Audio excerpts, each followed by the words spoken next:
뉴욕과 뉴저지에서 인구조사 요원 채용 설명회가 개최됐습니다. 존슨앤존슨 베이비 파우더가 결국 리콜했습니다. 롱아일랜드 식수가 발암물질에 오염됐다며 제조업체를 소송했습니다. 맨하탄 버스 전용차로 단속 일주일 만에 1,500건의 경고장이 발부됐습니다. 팰리세이즈 팍에서 위안부 피해자 기린비 건립 9주년 기념 행사가 열렸습니다. 뉴욕 현대미술관이 4개월간의 보수 공사 후 오늘 재오픈했습니다. 최근 이민 심사가 더 까다로워지고 있습니다. 영화 기생충이 미국에서 흥행하고 있습니다.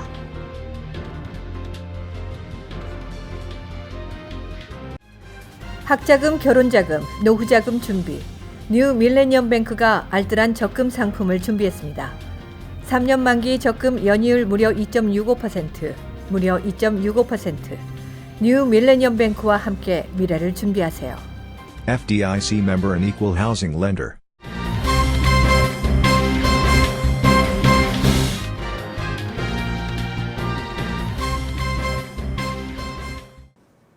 시청자 여러분 안녕하십니까? KBTV 뉴스9 전유진입니다. 먼저 첫 번째 소식입니다. 인구조사 센서스국이 뉴욕, 뉴저지 한인들을 대상으로 인구조사 요원 채용 설명회를 개최합니다. 자세한 소식 박정호 기자가 취재했습니다. 뉴욕 설명회는 오늘 오전 10시부터 오후 3시까지 퀸즈 YWCA에서 진행됐습니다. 인구조사 요원 채용 설명회는 한인들과 아시안계의 저조한 참여율을 올리고 많은 사람들의 참여를 독려할 수 있도록 하기 위해 개최됐습니다. 10년 전에는 60만 명의 인구조사 요원이 채용됐다면 올해는 10% 더 채용할 계획입니다. 김은경 YWCA 사무총장은 적극적인 한인들의 참여를 기대한다고 전했습니다. 내일은 저희 YWCA에서 하고 있는데 여기에서 일하실 분들을 저희가 찾고 있습니다. 그래서 여기 오시면 온라인으로 자기가 신청을 하시면 이제 선택이 되시면 이제 일을 하시는 건데요.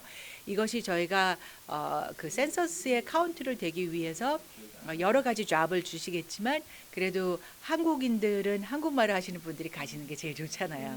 네, 그래서 한국인들이 많이 참여를 해주시면 그러면은 이 영어를 잘 못 읽으시고 또 참여하는 거에 대해서 조금 불편함이 있으신 분들에게 많은 도움이 될 것 같아요. 뉴저지에서는 22일 오전 10시부터 오후 2시까지 텐어플라이 소재 KCC 한인 동포회관에서 열립니다.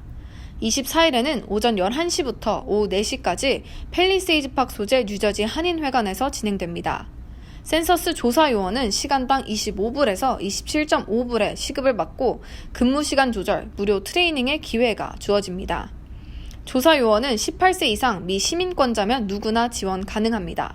KBTV 뉴스 박정우입니다. 존슨앤존슨이 암 유발 논란에 휩싸였던 베이비 파우더 제품을 자진 회수하겠다고 밝혔습니다.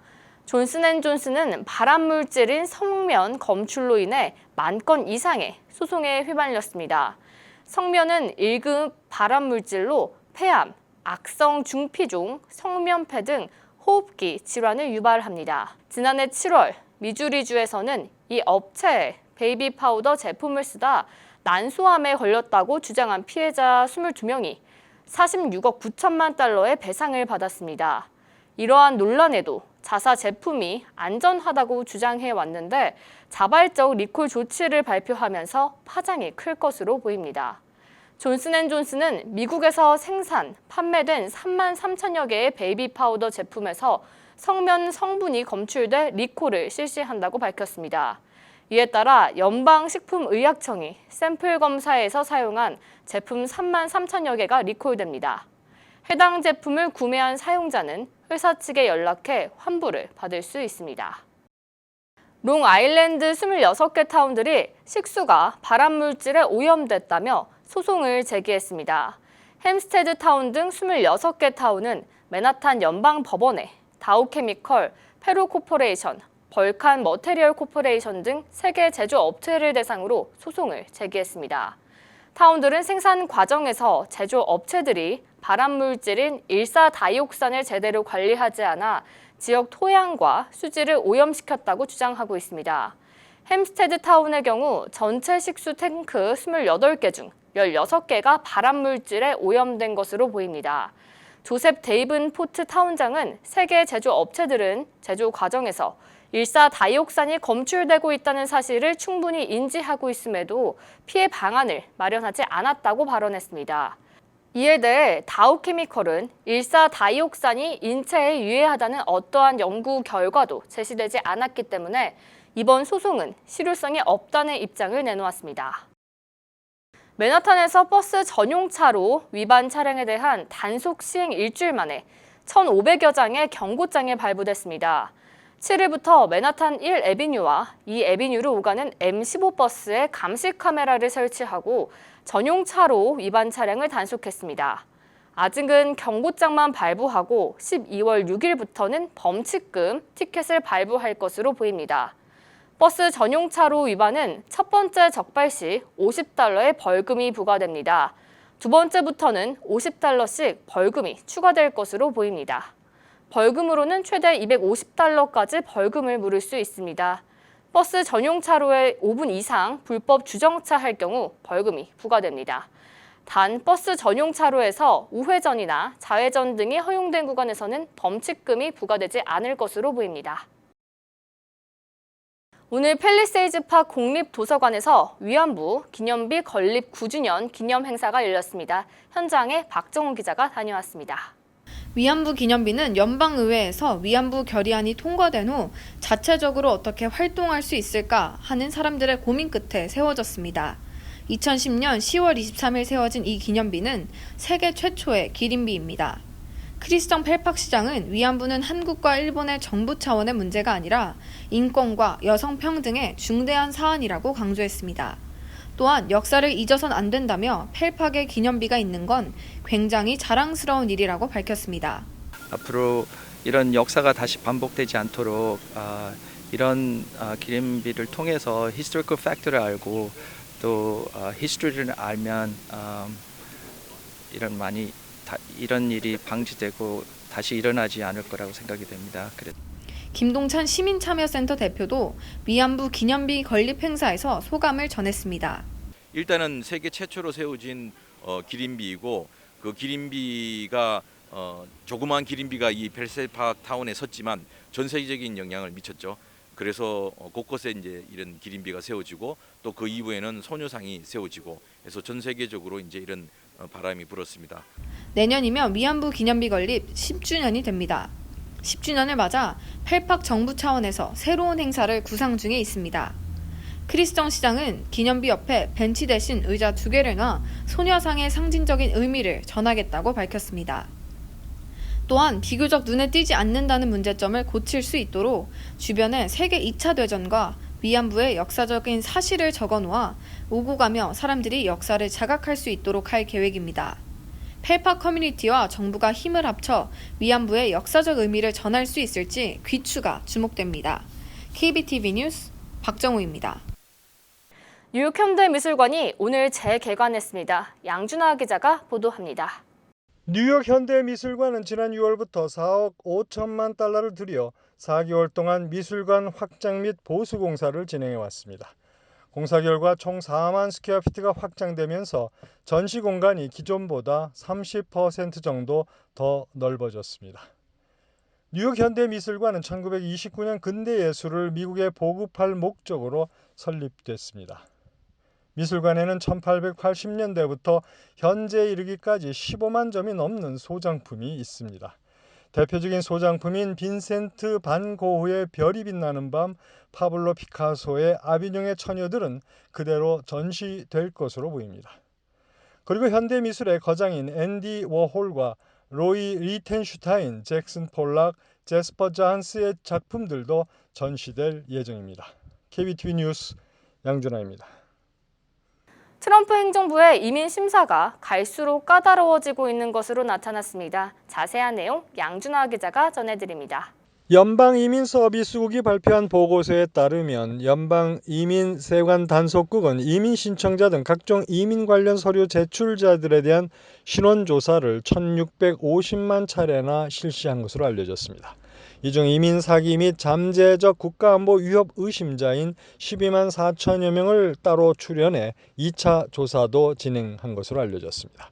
이 과정에서 이민세관 단속국의 이민사기 전담반이 이민자 11,420명의 소셜미디어 정보를 샅샅이 조사한 것으로 분석됐습니다. 뿐만 아니라 취업비자나 취업이민 등을 신청한 이민자들의 실제 취업 여부 등을 확인하기 위해 이민국 조사관이 직접 8천여 곳을 방문해 신청 서류와 대조 작업을 벌인 사실도 확인됐습니다. 연방이민세관 단속국 측은 미국인들의 일자리를 지키고 국경 보안을 강화하기 위한 노력을 게을리하지 않을 것이라고 밝혔습니다. KBTV 뉴스 양준하입니다. 미국에서 개봉한 봉준호 감독의 영화 기생충이 미국에서 흥행을 이어가고 있습니다. 자세한 내용 이창원 기자가 전해드립니다. 영화 기생충은 18일 확대 개봉한 이후 20일까지 사흘간 총 124만 1,334달러를 벌어들이며 주말 박스오피스 10일 위에 올랐습니다. 현재 영화는 뉴욕, 로스앤젤레스, 보스턴, 시카고 등 33개 극장에서 절찬 상영 중입니다. 지난 11일 세계 극장에서 선 개봉 이후 지금까지 올린 총 수익은 182만 1,976달러입니다. 선 개봉부터 뉴욕 극장에서는 표가 매진되는 등 현재 반응은 뜨거웠습니다. 선 개봉 이후엔 38만 4,216달러를 벌어들여 극장당 12만 8,072달러의 수익을 냈습니다. 이는 올해 미국 극장당 오프닝 수입 중 최고 기록입니다.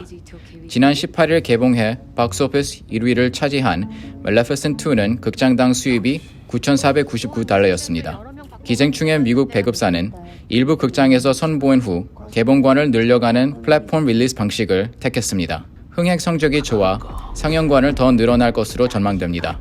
기생충 흥행이 내년 1월 열리는 제92회 오스카 시상식에서의 수상으로 이어질지 귀추가 주목됩니다. KBTV 뉴스 이창원입니다.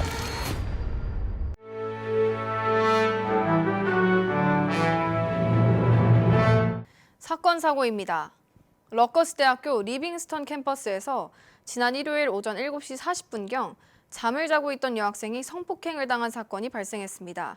러커스 대학 측은 피해자가 기숙사에서 잠을 자고 있을 때 한 남성이 문을 열고 들어와 성폭행을 시도했다고 밝혔습니다.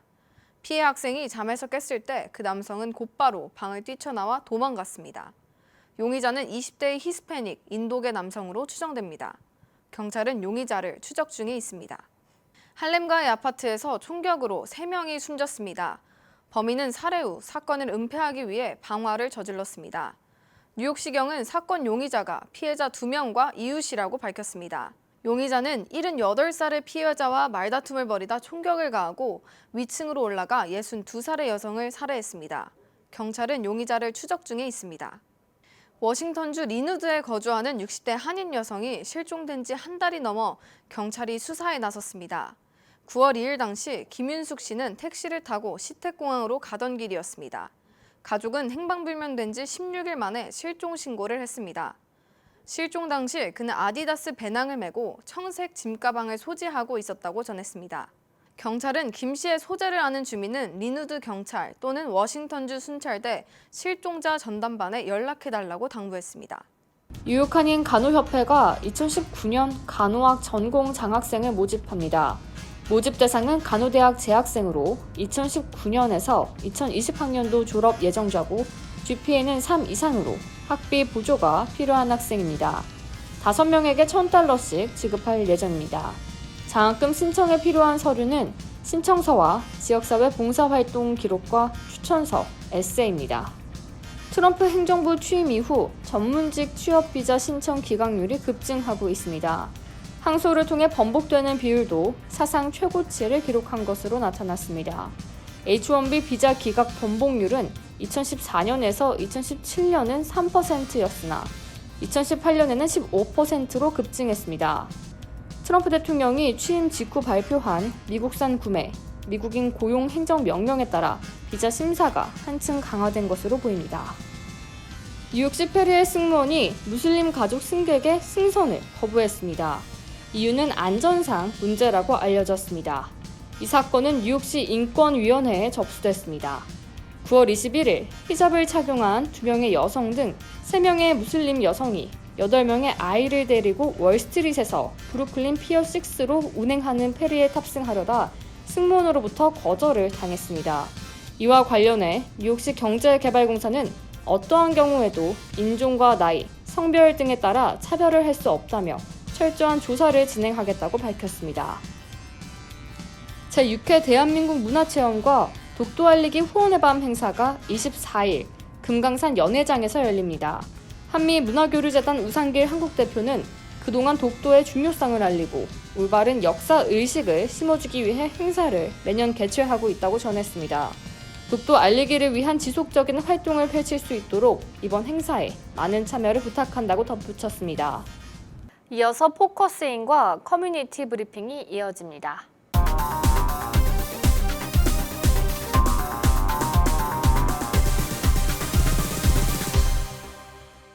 네, 저번 시간에 이어서 2020년이 인구 조사의 해이기 때문에 앤드류 킴 씨와 인구 조사에 대해서 이야기를 나눠봤는데요.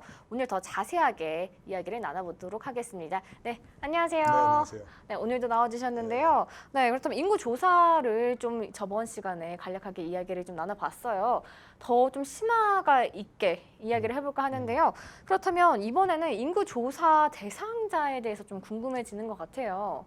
예, 인구 조사에 참여할 수 있는 분들은 기본적으로 미국의 4월 1일을 기준으로 해서 미국에 살고 계신 분들 모든 분한테 해당이 됩니다. 물론 뭐 시민권자, 영주권자도 다 포함이 되겠고, 그 다음에 소리 미비자들, 주재원으로 나오신 모든 분들, 유학생들, 그 다음에 여행 오신 분들, 이런 분들이 다 포함이 될 수 있어요. 그래서 어떤 분들이 이제 중국 동포들은 뭐 안 해도 된다고 생각하시는 분도 있는데, 그분들도 다 한인 혈통이기 때문에 한인으로 간주를 해서 센서스에 다 참여를 할 수 있고, 이 서류 미비자라든지 뭐 여행 오신 분들이든 이런 분들도 미국 정부에서 신분을 완전히 보장합니다. 그래서 그분들이 설문서를 작성한 거를 기준으로 해서 그분들한테 전혀 피해가 가지 않으니까 그거는 걱정 안 하셔도 괜찮을 것 같습니다. 네, 그렇다면 좀 궁금해지는 게 10년 전의 결과는 어땠나요? 10년 전의 결과는 미국 전체를 보면 인구수가 계속 늘어나기 때문에 10년 전에 비해서 한 8% 정도 증가된다고 나와 있더라고요. 근데 이제 뉴저지 같은 경우나 뉴욕이나 같은 경우는 인구 증가율이 딴 주보다 그렇게 많지 않기 때문에 뉴저지 같은 경우는 2010년도 그 센서스 기준으로 해서 congressional seat, 하원의원 수가 13석에서 12석으로 줄어들었어요. 뉴욕도 2~3석이 아마 줄은 거로 알고 있어요. 그리고 지금 인구 증가율을 보면은 뉴저지도 역시 좀 늘어나긴 했지만서도 타주보다 늘어나지 않기 때문에 뉴저지 같은 경우는 뭐 12석에 남을 확률이 많지만은 타주들은 이렇게 한두 석씩 늘어나는 주들이 많이 있습니다. 제가 여기서 조금 궁금해진다라고 생각이 드는 게 왜 10년마다 이렇게 진행을 하는 건가요?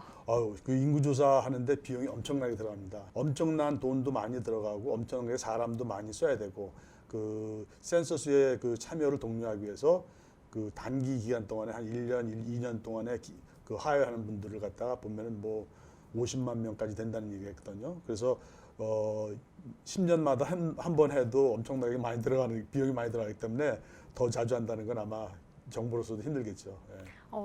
그렇게 비용이 많이 들어가는지 몰랐는데, 네. 네, 그렇다면 2020년의 조사가 한 10년 전에 비해서 어떻게 달라질지 또 결과를 어떻게 예상을 하시나요?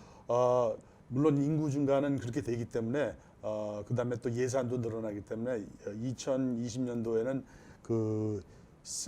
about $80 billion 연방 정부에서 쓰는 돈이 그렇게 뭐 그 정도 돈은 제 머릿속에서 상상이 안 가는 돈인데, 그런 돈들을 갖다가 이제 각 커뮤니티에 쓰기 때문에 especially 뉴욕 같은 경우는 2010년에는 영어로 participation rate, 참여율을 얘기를 하는데, 네이션와이드로 보면 한 4월 말 기준으로 해서 한 72%가 참여를 했다고 그러더라고요. 뉴저지도 about same percentage, 한 72%가 되는데, 뉴욕 같은 경우는 한 67%. 참여율이 굉장히 적었어요. 그래서 뉴욕 쪽에서는 진짜 이번에 자기네들이 루즈한 돈이 뭐 $300 million 이상 된다고 막 지금 억울해하고, 이번에는 더 뉴욕시 같은 데서는 시에서도 예산을 따로 책정을 해갖고 더 많이 참석을 지금 독려하고 있는데 아무래도 그 좀 이렇게 저 서버번 에리어 같은 데는 아무래도 참여율이 높고 이렇게 노악이라든지 얼빙턴 뭐 이렇게 저지시 같은 데는 아무래도 참여율이 낮아요. 그래서 그런 커뮤니티에서는 정말 시장들이라든지 모든 분들이 참여해갖고 이번엔 참여율을 좀 높이자고 얘기하는데 그 80%가 넘어가지는 않을 것 같아요. 예, 아무리 우리가 홍보를 해도. 예. 홍보가 좀 잘 돼서 많은 분들이 참여를 했으면 좋겠습니다. 네, 그렇다면 한인 인구 조사 추진위원회가 좀 발족이 돼야 된다라고 이야기를 해주셨는데 뭐 좀 그렇게 되면 더 좋아질까요? 네. 같은 한국 사람 입장으로서 정말 여러분들한테 전혀 피해가 안 가고 이거를 함으로써 우리 커뮤니티에 얼마만한 도움이 온다는 걸 갖다가 저희가 진짜 잘 에듀케이션 시켜가지고 모든 사람이 참여하게 해야 되거든요. 그래서 저희가 하려면 이제 정부에서 센서스국에서 저희한테 무슨 펀딩을 따로 주는 건 전혀 없습니다. 그래서 저희가 자체적으로 2010년 같은 경우는 저희가 무슨 골프 대회니 펀드레이즈 이런 걸 해서 한 10여만 불을 정도 모아갖고 프로모션으로 거의 다 썼습니다. 그래서 저희가 만든 것 중에서 하나는 이런 CD 같은 거 한 4분 30초짜리 CD를 만들어가지고 각 단체에다가 돌려서 왜 센서스를 참여해야 되냐 그런 거를 갖다가 알려드린 적이 있었어요. 그래서 이번에도 우리 추진위에서 하는 게 거의 뭐 비슷한 일이죠. 그래서 저희가 이번에는 센서스에 참여 안 하는 그런 그 그룹들을 더 타겟으로 해서 저희가 열심히 홍보 활동을 할 거고 얼마 전에는 뉴욕 총영사님을 찾아뵙고 그런 미팅도 했습니다. 그 여행 오신 분들, 주재원들, 그다음에 소리미비자들 다 참여할 수 있다고 독려를 좀 해달라고 이렇게 또 부탁도 드렸기 때문에 올해도 앞으로 6개월 정도, 5개월 정도 남았는데 센서스 추진위원회에서 좀 열심히 일할 수 있도록 여러분들의 많은 협조를 부탁드립니다. 네, 오늘 인터뷰를 통해서 또 많은 분들이 참여하실 것 같습니다. 네, 오늘 나와주셔서 감사합니다. 네, 감사합니다. 네, 오늘 인구 조사에 대한 중요성에 대해서 앤드류 킴 씨 모시고 이야기 나눠봤습니다.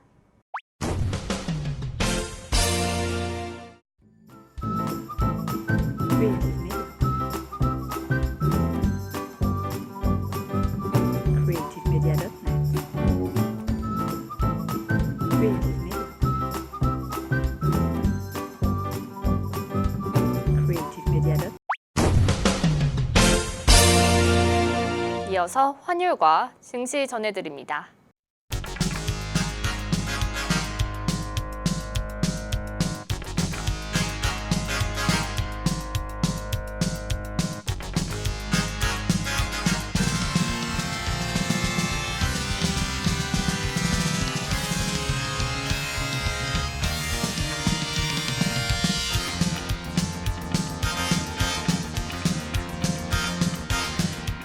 뉴욕과 뉴저지 날씨 전해드립니다.